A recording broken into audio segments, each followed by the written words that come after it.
அருள்மிகு மலைக்கோட்டை உச்சிப்பிள்ளையார் திருக்கோயில், திருச்சி. மூலவர் உச்சிப்பிள்ளையார் மலை உச்சி மீது கிழக்கு நோக்கி வீற்றிருக்கிறார். ராமபிரான் சீதையை மீட்பதற்காக ராவணனை அழித்துவிட்டு அயோத்தி சென்றார். அவருடன் விபீஷணன், சுக்ரீவன், அனுமன் ஆகியோர் சென்றனர்.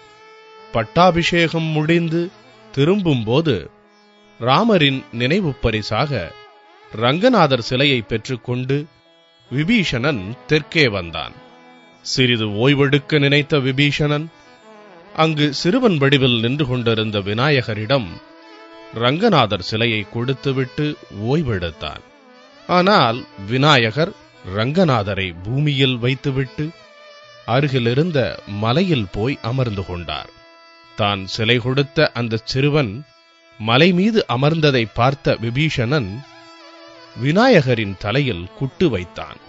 பின்னர் பூமியில் இருந்த சிலையை எடுக்க பார்த்தான். ஆனால் முடியவில்லை. இதனால் இலங்கைக்கு செல்ல இருந்த ரங்கநாதர் விநாயகரின் அருளால் ஸ்ரீரங்கத்தில் தங்கினார். மலைக்கோட்டையை குணபரன் என்ற மகேந்திரவர்ம பல்லவன் கட்டியுள்ளான். மலைக்கோயிலுக்குச் செல்ல 417 படிக்கட்டுகள் உள்ளன. இக்கோயிலுக்கு கீழ் உள்ள தாயுமானவர் கோயில் தேவாரப்பாடல் பெற்ற சிவத்தலங்களுள் ஒன்று. விநாயகர் சதுர்த்தி, ஆங்கில புத்தாண்டு, தமிழ் புத்தாண்டு, தைப்பொங்கல் ஆகியவை இங்கு சிறப்பாக கொண்டாடப்படுகிறது.